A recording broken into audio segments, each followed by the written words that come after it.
Assalamu alaikum jama'a masu sauraron wannan gidan talabijin namu mai albarka wato Zinariya TV Station.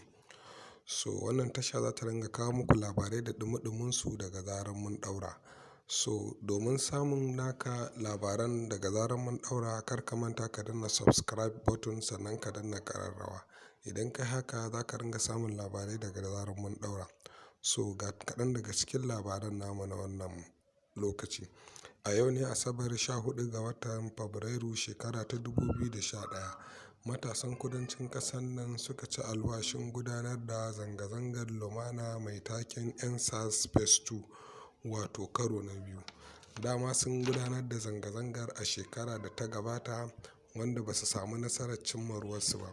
So wanda daga ɗayan ɓangaren gwamnati tare da kwamishinan 'yan sanda na jihar garin Legas ta gargaɗi wayannan matasa akan kada su sake su fito wannan zanga-zangar da suke ƙoƙarin shiryawa, yayin da matasan suka ɗauki alwashin babu gudu babu ja da baya.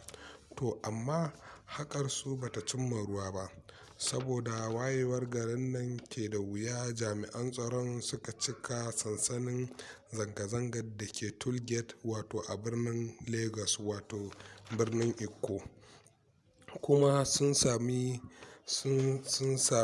damar kama wasu daga cikin matasan da suke yunkurin shirya wannan zanga-zangar, wanda daga cikin matasan da suka kama har da shahararren wannan kwamidiya ɗin nan wanda aka fi sani da Mr. Macaroni. So sun samu damar yin awon gaba da su, sannan bayan da haka sun samu damar kama matasa kusan guda 20 wanda suka saka su a cikin Black Maria ɗinsu suka yi awon gaba da su. To jama'a, za mu dakata da wannan labarin a nan gurin.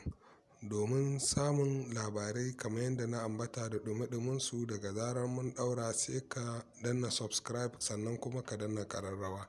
Za ka ringa samun labaranmu cikin gaggawa daga mun ɗaura su. So mai gabatar da wannan labari naku Ibrahim Adamu.